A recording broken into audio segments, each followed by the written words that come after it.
A handsome majority of recently polled Americans identified themselves as independents. You tired of the two-party system? Has all the blathering and backbiting in Washington made you sick to your stomach? Well, retch no more, my friend. Economic liberty, social tolerance, the freedom to raise your kids and run your business the way you see fit, that shouldn't be a luxury. That should be every day in America. This is a new show that aims to call both parties on their BS so we can get the government the hell out of the way so you can live your life. This is The Independents.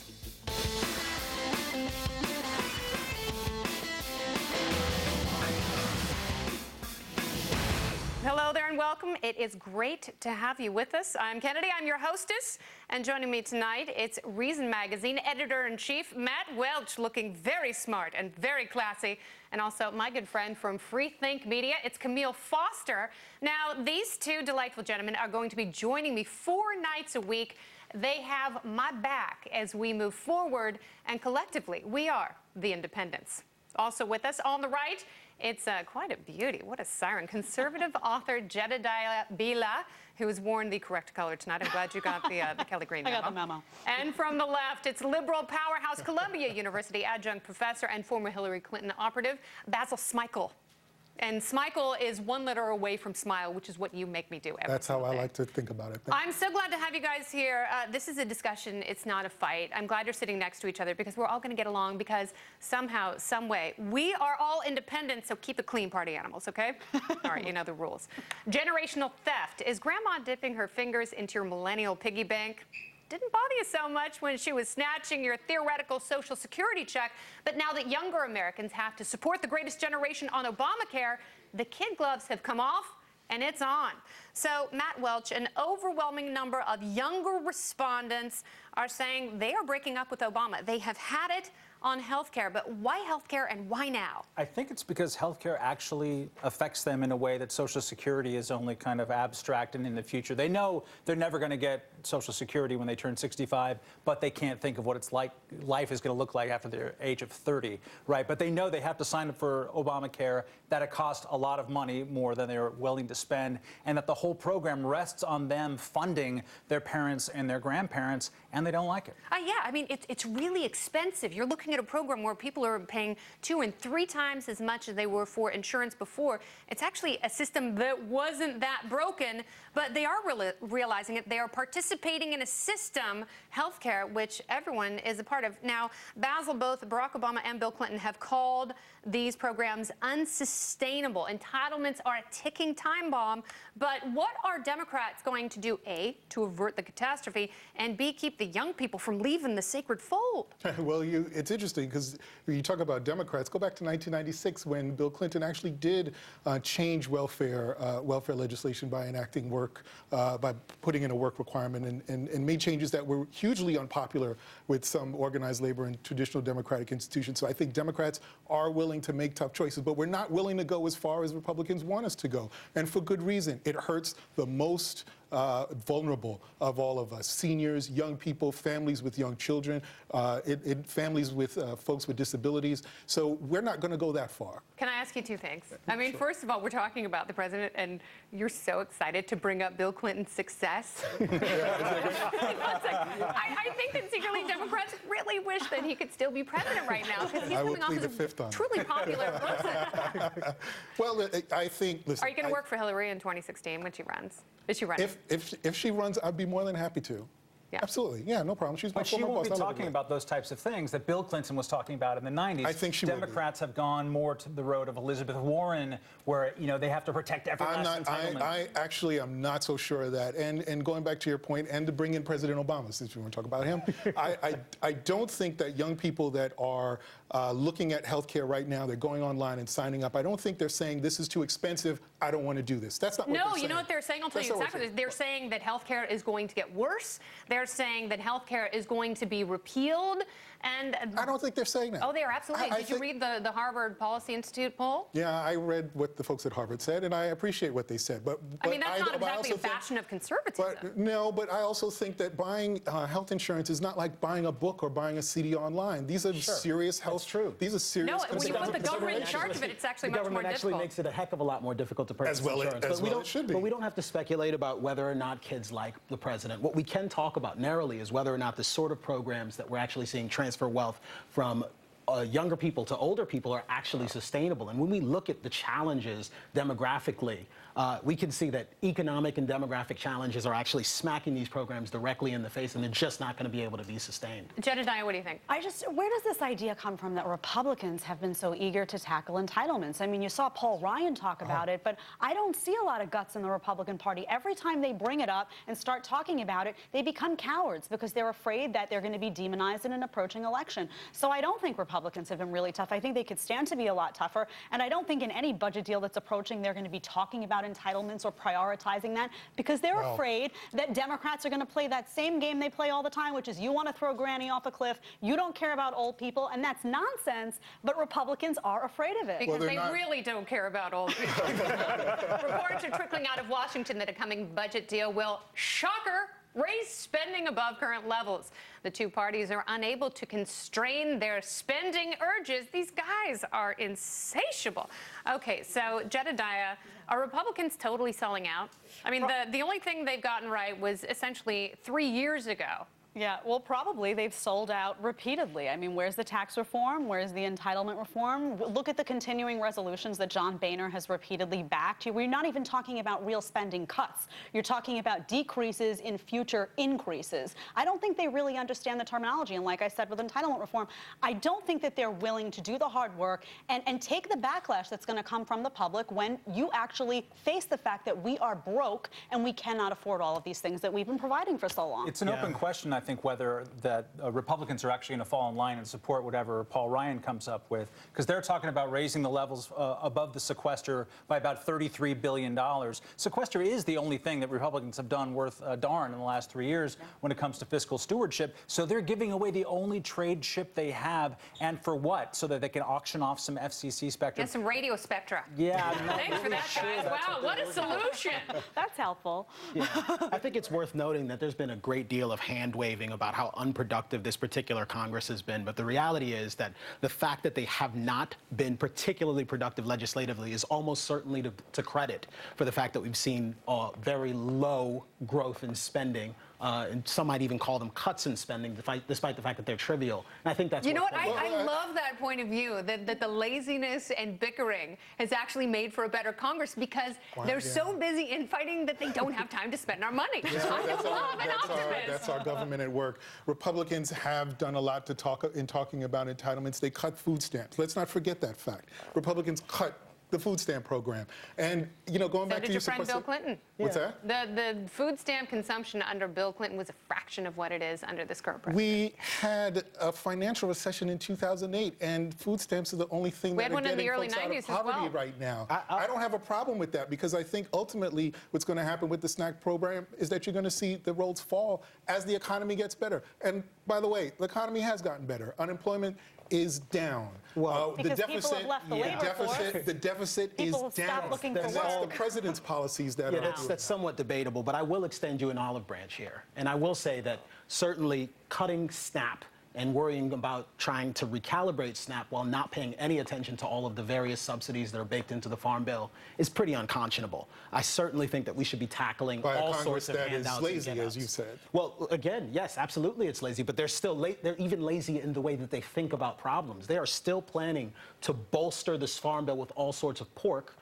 Farm Bill pork, that's nice. And that's a problem. So I'll at least extend you an olive branch there. I'm not narrowly interested in curtailing entitlement spending. If they could be lazy enough to never pass another agricultural subsidy for the rest of our lives. I mean, yeah, when you talk about government waste, I mean, you have to talk about makes poor people poorer. Agriculture. That makes poor people in poor countries poor. It's completely unconscionable, and it goes to the richest people in the country. 2013, and we're still propping up the price of foodstuffs. It does not make any sense at all.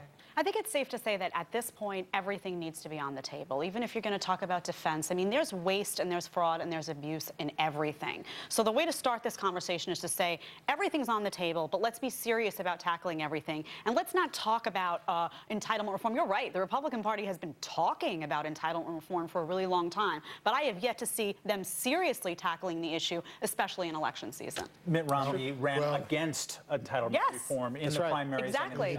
No, it was a race in the 2012 election to see who could cut less. Because their plans were essentially identical. Yeah, that's right. And that's the problem, too, because you don't give people a choice. That's what people want. They want a clear choice. When you're looking at a Democrat and a Republican, typically Democrats are big spenders. You know that. And typically Republicans are supposed to be advocating for limited government and spending cuts. When it suits them, though. When it suits them. That's not what they've been doing now. But let's go back to this president. This president actually has not increased spending nearly as much as most Republicans will say. Not for lack of trying. But he didn't.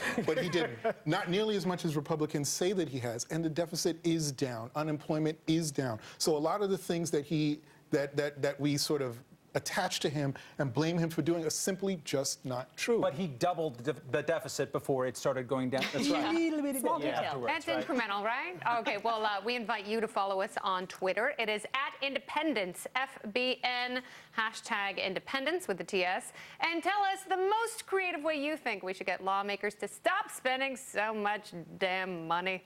The NSA knows what color undies you have on. By the way, I love those Hello Kitty boxers. The 8 biggest high-tech companies are sounding very libertarian. What's new, Pussycat? Also later, Behind the Stash, an intimate chat with my mentor, John Stossel. Stay with us.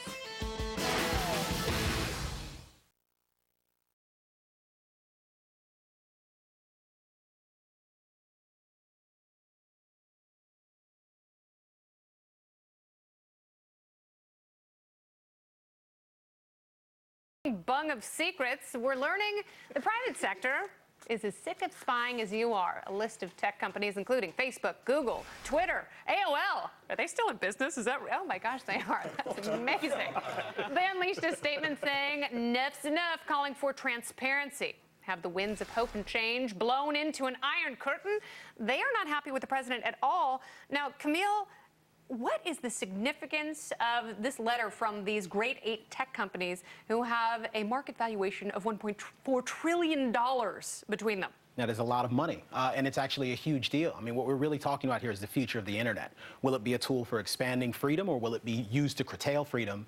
Obviously, if the federal government had their way, they would be doing exactly that, using the internet to do all sorts of spying. These companies recognize that it's not just about what's right in general and in principle. It's also about what's right for their bottom line. They make their nut, being able to convince people that they can store their data safely and that they don't have to worry about it being pried into by federal investigators for any particular purpose, and I think this is a fantastic thing. One of the things that they're really peed off about is that the federal government I love that you kept it clean. Thanks. Yeah. Your mom's watching.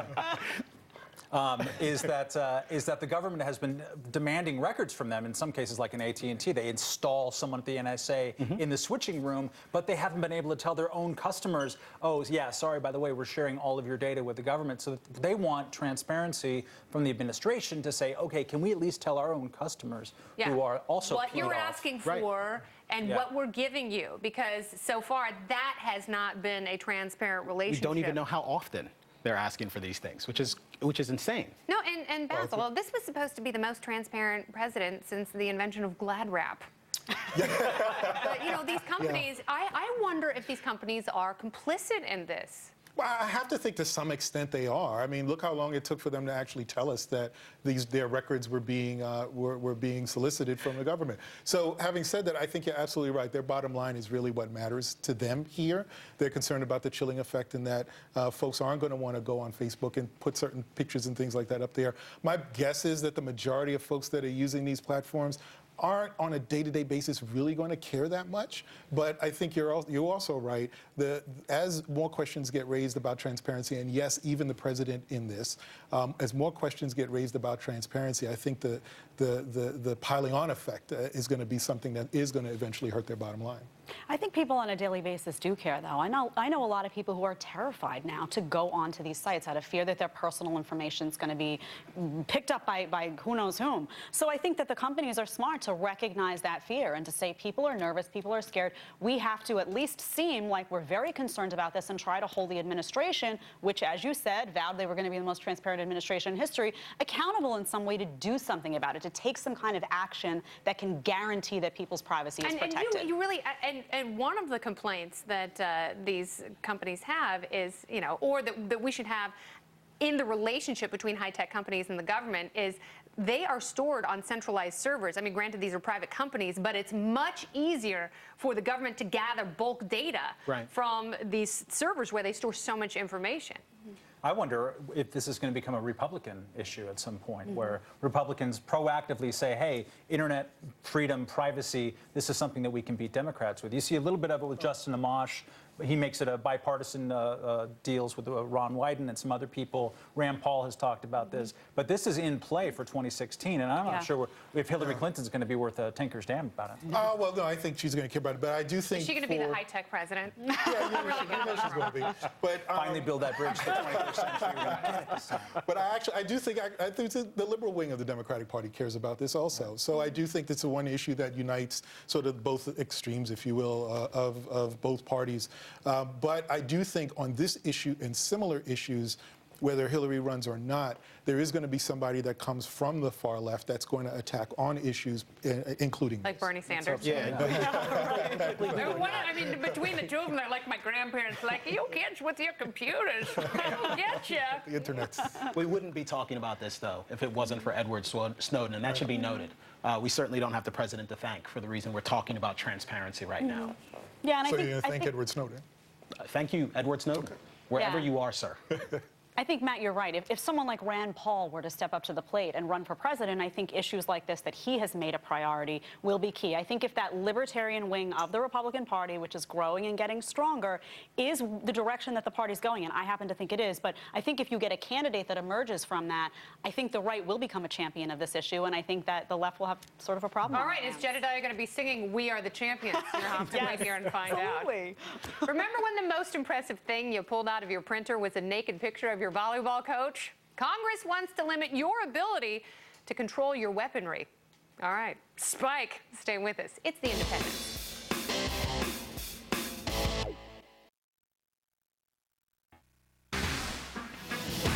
The current ban on undetectable weapons, like plastic or 3D printed guns, has been extended for another 10 years. New York Senator Chuck Schumer says the ban doesn't go nearly far enough because Chuck Schumer hates your freedom and your printer.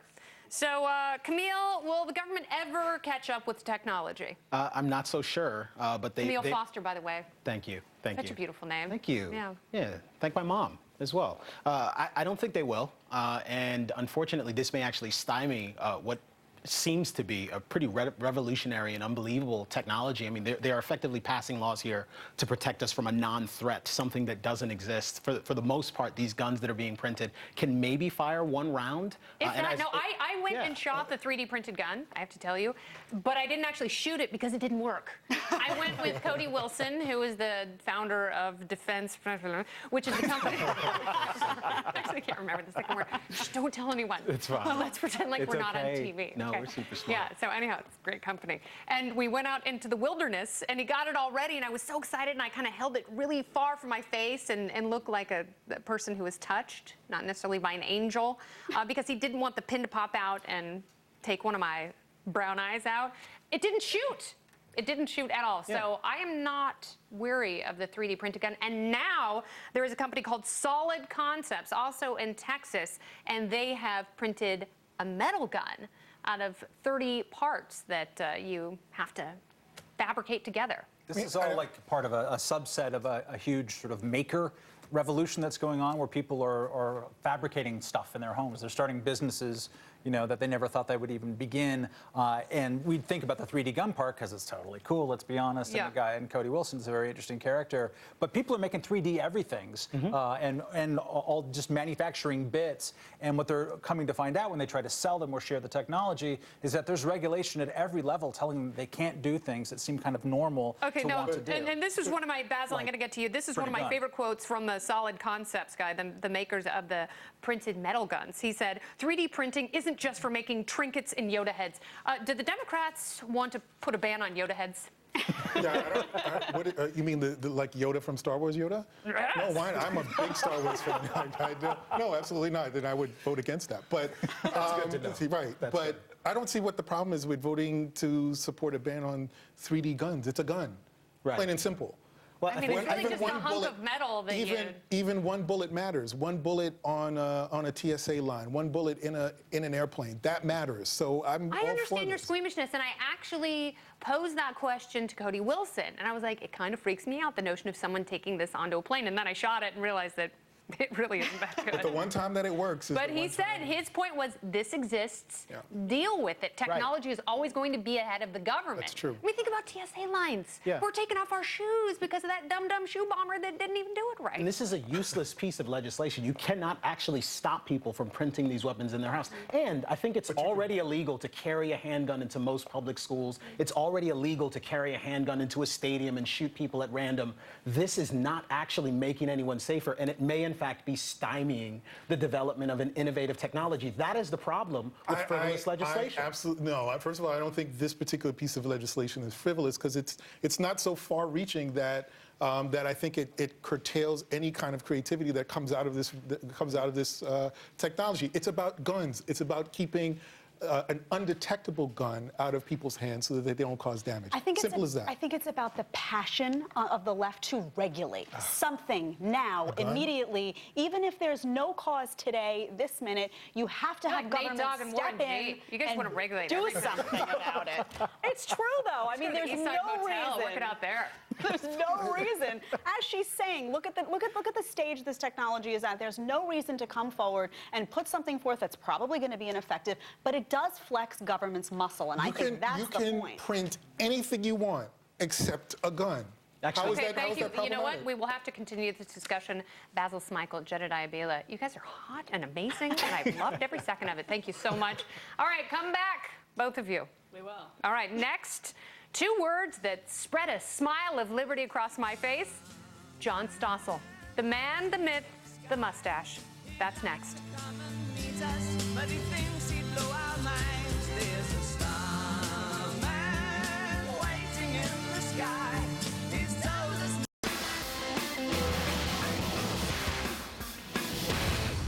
John Stossel is the most decorated libertarian I know, an award-winning journalist, an Emmy award-winning journalist, an analytical thinker, and a brave juggernaut who's not afraid to take a hit. Stossel is the highest-rated show on the Fox Business Network. It airs in this time slot, Thursday nights. He's been my boss for the last year and a half, and he's a patient and wonderful mentor, and he hates compliments. The show this week is called Defending the Free Market. Here's a look. We are all socialists now. The problem with Obamacare isn't too much socialism, it's still too much capitalism. The socialists are here. Corporate greed has got to go. And they make a powerful argument. If you've been successful, you didn't get there on your own. You didn't build that. But you're building this, and I don't want to talk about my show tonight. I'm just blown away in that I remember watching the first 2020, Yeah. and it just was bad. And Don't worry, the backhanded compliment's coming, guys. Yeah. I was worried. This is your first show, but you're doing great here. This is intelligent, fun. Nobody's lost. Do you like the subject matter so far? Yeah. You've been a great mentor. Also, these two guests you had, I didn't know who they were, but they're good. I don't mean the hosts, I mean the two guests who left. Yeah, Well, yeah. they're good too. No, they're fantastic. And we're trying to find people who are kind of warm, who aren't just going to argue and bite each other's faces. Well, that's television. You want a little biting of faces. You're a face biter. You're feeling too much about a personal life, John. What does it mean to be a libertarian? No, tell us about. So you're calling this the Independence, Yes. and that's the title of Matt's book, and Yeah, the Declaration of Independence, and that's a great point. Matt Welch, the editor-in-chief of Reason magazine, one of the Independents, co-wrote a book with Nick Gillespie, who's the editor-in-chief of Reason TV, called The Declaration of Independence.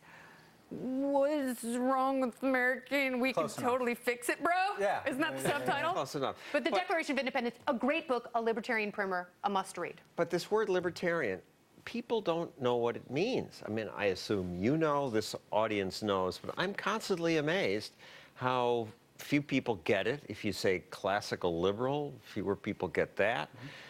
I grew up a liberal. I had never heard of it. I just knew that government there were problems, and we had wise people in Washington, and you can't get your brain around all the problems, so it makes sense that the smart, Harvard-educated people, like our president, were going to appoint people to fix it. And then I became a consumer reporter, and I saw. What was the final turn, though? What was the final issue that made you a libertarian? Instead of flirting with the ideas of economic and civil liberties, what was it that sealed it? This segment isn't long enough for me to fully explain that, but I kept cheering on regulation, and I watched it fail. That story's too long. I have to dump that one. And then I saw this liberal philosophy isn't working. I turned to the National Review and the conservative press, and they wanted to regulate our bedrooms and declare war on everyone. I didn't like that until I discovered Reason magazine, which Matt now edits, and oh my God, these people really understand this. They understand it far better than I do. This is a philosophy from John Locke, from Aristotle, that just makes sense. How can we have gone so wrong? No, it's so consistent, and these two can testify. We've seen so many failures of the government and the federal government. So, I mean, I'm surprised at this wave of socialism that's taking over. And that's what my show is about. But to me, I've learned that it makes sense partly because you're weird, you're unusual. You're especially unusual because you're paying attention, you care about this stuff. Most people have lives. No, that's not fair. You have lives. But most people are interested in... We're the Susan Boyle of sports, sex, food, fashion. They don't pay attention to this stuff. And if you don't pay close attention, instinct says, problem, people are hurting, we want government to fix it. It's just intuitive. When we were young, mommy and daddy fixed it. For thousands of years of evolution, if you were in the tribe and you didn't harvest the fruit when the tribal elders said you ought to, you starved and you didn't give birth to us. So we're programmed to trust central planners. The invisible hand is tougher to grasp. It's invisible, for one thing. When does that rational element take over, though? That thing that is so necessary your show for a functioning takes society. off and explains it to everybody. Do you feel like that people have gotten out of the business of robustly defending capitalism? In the 50s, people were always talking about capitalism and socialism, and Ronald Reagan was giving speeches paid for by GE and all this kind of stuff. Your show tomorrow is going to be talking about defending capitalism. Have people kind of gotten out of the game thinking that maybe we won the argument after the end of the Cold War, so we don't have to talk about it as much? Well, I was never even aware of people defending in the 50s. I thought it was always icky, selfish. It was the rich taking advantage of the poor. Maybe it was only that Gordon Gekko moment from Wall Street. Greed is that good. Was a big moment. But if you listen to the full speech or the play, Other People's Money, that it was based on, there was truth in it. It was that if you spend other people's money, you don't spend it well. And the capitalists spending their own money will do it better. But it just people who aren't paying close attention don't get that. Well, John, we do have a pretty tough sell to make. Are you optimistic about the future? No. Ouch. But I never have been. I never thought welfare reform was possible. Thomas Jefferson said it's the natural progress of things for government to grow and liberty to yield ground. And that is what has happened, and government continues to grow. Every year they add another few thousand pages of rules. They rarely repeal anything. No kid goes to the state capitol and says, Congressman, what laws have you repealed? Yay, what can you do next? John, thank you so much. Will you please come back? Yes. I adore you, John Stossel, for the record. All right, it's cold throughout much of the country. As the mercury drops, the giving goes up, right? You hear a lot about the war on Christmas, but what about the war on hobos? Shutting down soup kitchens, empty bowls filled with only the tears of those most in need. No. Next. Yes, yes. When people are in need, you must feed them with speed, meaning efficiency, not drugs. Come on, no one should go hungry in this rich country. My mom always taught me that, and normally it's the do-gooders who are trying to force your hand and giving handouts. But in the beautiful community of St. Louis, the Department of Health reportedly told a church to stop handing out food to hungry people. You must listen to this quote. This is quite incredible. If I want to cook and poison my own family and friends, that's okay. But when you're open to the public, that's implying a certain standard of safety. This according to Health Director Pam Walker. If you want to cook and poison your family, Totally cool. that's actually not okay. That's murder, and that's a felony. But other than that, all right, sister, I get where you're coming from. So Churches on the Streets, a wonderful philanthropic organization. It's like the plot of Guys and Dolls. All they want to do is get people into the church and give them a little bit of churchin' and some food, and they've been shut down because they don't have permits. What's going on here, Camille? I would call this ridiculous and frivolous, but it's not actually frivolous. It is preventing people from eating who are hungry. Fortunately, it's not yet illegal to pull a half-eaten sandwich out of the dumpster and eat that, but apparently that's next, because that is not as dangerous as having some stranger cook for you and feed you. Okay, but this is why I think, and this is how the market should decide. Let people who are hungry decide whether or not they want the hot meal. You can have the regulator say, you know what, sir, that's not a good idea to eat that ham sandwich. I just don't think it's good. And let Hobo Willie say, you know what, madam, actually, I'm making a conscious choice to consume this food. Thank you. And if you poison Hobo Willie, he can sue you. You're subject, you're liable to things. It's this idea that people... I'm not saying he should be poisoned. I'm saying if he litigates it to the point where he gets millions of dollars from a court of law, from a jury of his peers, his life might be better off. Have you ever, God help us all, engaged in like a political conversation on Facebook at some point with your friends who don't share necessarily the same kind of... I'm going to tonight at 10 o'clock. Where you can follow the independents as well. Whenever there's a story like about how someone's lemonade stand got like kicked in by the feds or something like that, you will always have 3 friends from high school saying, well, you never know what's going to be in that lemonade. There has to be some way that we can know. People think that somehow if we don't have some controlling authority that regulates what happens between you and what happens between me, that something terrible might happen. It's this weird, cramped up Can I read you a great quote from the irascible J.D. Tuccilli? Oh, yeah. He said, it's obvious that a leading contender for the most annoying man in the United States Senate, Charles Schumer, doesn't understand law. He thinks passing legislation through Congress and then getting it signed by the president is equivalent to altering gravity or the speed of light. And that's how I feel about people who want to regulate potential meals for the homeless, for people in need. And it's not just happening in St. Louis. This is not some kind of isolated incident. In New York, they've done it based on the fiber? Fat and salt and fiber content of food. In Orlando, there were just too many people there. In Raleigh, there were no permits. And in LA, there were noise complaints. So that's why they're not feeding the homeless in Los Angeles. There's something like 30 different major cities in this country that have some sort of regulation on what kind of sandwich you might be able to give a homeless person on the street.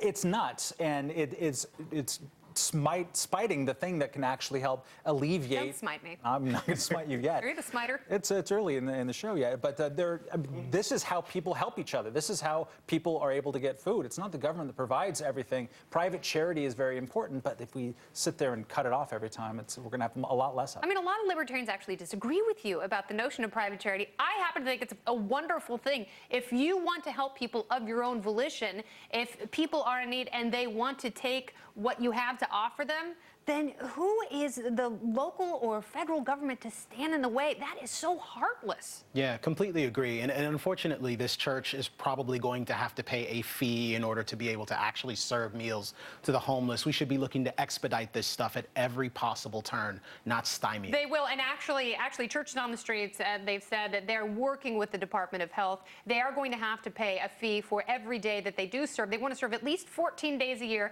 but right now it's going to be only cold food. Sorry, no hot soup in this freezing winter. The biggest struggle for freedom on the planet right now has repercussions stateside. Will the U.S. and the EU get dragged into another Cold War? We're not the Decembrists. We're the independents, and we'll discuss the Ukraine next.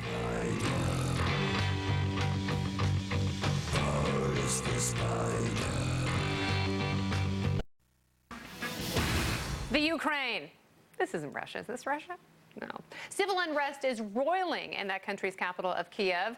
The government is cracking down with assault rifles as Putin is tootin' and shootin'. It's not good. The Ukraine is threatening to sign a free trade agreement with the EU. Russia doesn't want one of her former Soviet Union members paying dues to freedom, pulling down statues of Lenin, sending the Klitschko brothers into fight. This may not be the Cold War part deux, but it sure is getting frosty. So what is going on in the Ukraine? This is an important story, but why? Are they our friends?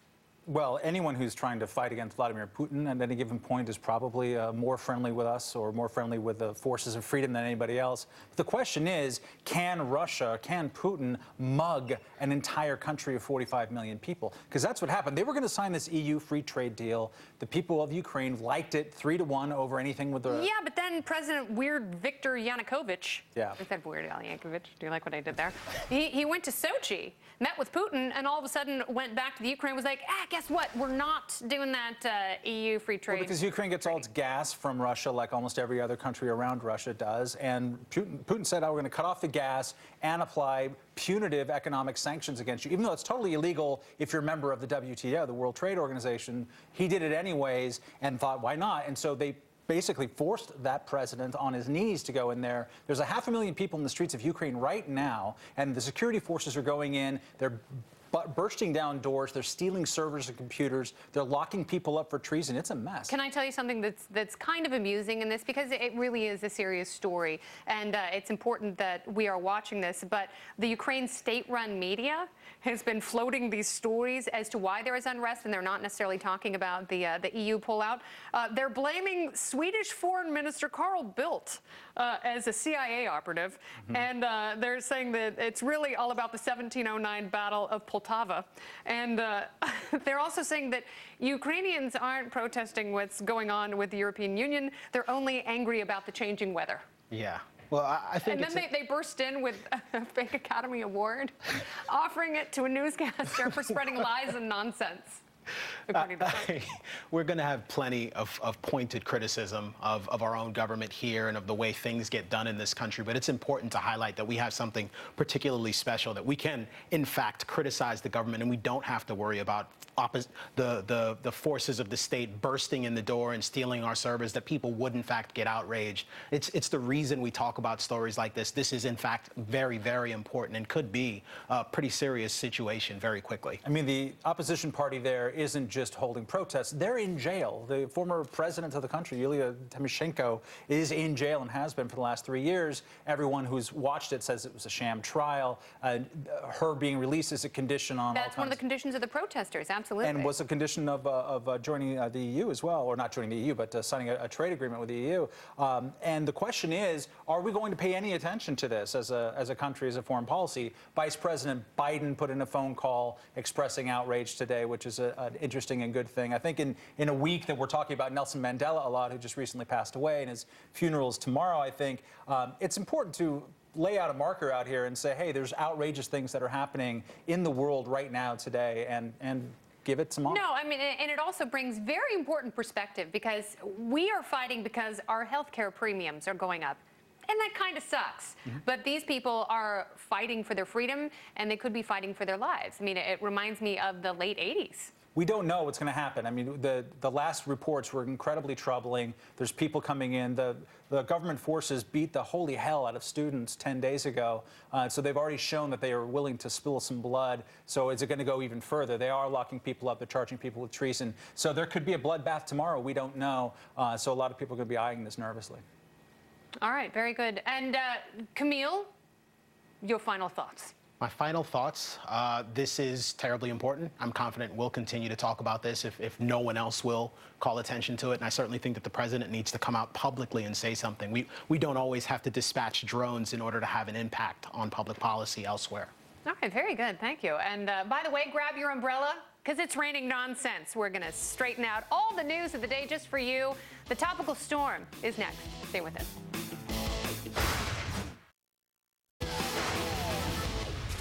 66% of the time, there's just not enough time, which is why we have to pack all of the day's absurd news into one bite-sized morsel. This is the Topical Storm. Story number one. A business in Madison, Wisconsin called the Snuggle House that sold cuddling, snuggling, and spooning with professional snugglers. Oh, it has reportedly closed, and I had my ticket booked and everything. It was under scrutiny from local officials. The city attorney says, I don't know any man who wants to just snuggle.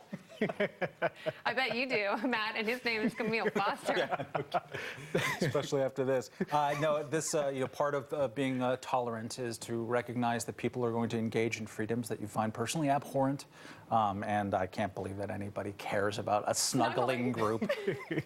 It's obviously a front for something horrific. All right, story number two. A judge is forcing a Bible-licious baker to sell wedding cakes to homosexualists. Can't the market smoke out discrimination without government interference? I mean, do we really need a judge telling who to sell what to whom? You've answered the question appropriately already. Absolutely not. We do not need a judge to do that. If folks don't want to shop at a baker who does not serve homosexuals, then they certainly won't do it. No, I would much rather buy my children's cupcakes from a baker who will serve all. But let me vote with my dollars. Why you got to get all judicial? I mean, you could just walk by and say he won't serve the gay cakes, and, and he's not going to get any business. That seems like it should be enough. I don't know why people get in such a kerfuffle about this. I don't know why people are so incensed. I just hope that we don't get to this place, right? We're getting a lot more tolerance. We're getting a lot of laws unrestricted out there, which is totally great. So let's not turn that into a mandate on telling people what to do. The whole point is that now you don't have government telling you what you can't do. And don't put me in the position of defending this guy, because I would never go to his bakery. Come on, man.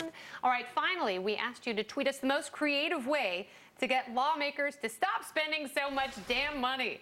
And you took to Twitter right there. Tony Prady says, you want creative? Require them to get a facial tattoo for every time they exceed the debt ceiling. Creative, not realistic. But it could be super sexy. I actually really like that idea. And this one is my favorite. It's from Doug Brown, who says, make them grow a Stossel mustache if they spend over the budget, which, by the way, would look fantastic on Nancy Pelosi and Dianne Feinstein. I mean, who else would be a great candidate for the Stossel stash on Capitol Hill? John Boehner, it would go contrast with the orange of his face. And it could catch his tears. Oh my God. That would be great. Little womb broom on the face. I mean, a cookie duster. Kevin, I promised you I would keep it clean. So sorry. By the way, we invite you to follow us on Twitter. We are at Independence FBN. I sound like Hannibal Lecter. FBN. You can also email us independence@foxbusiness.com, and we will read everything you could possibly write to us.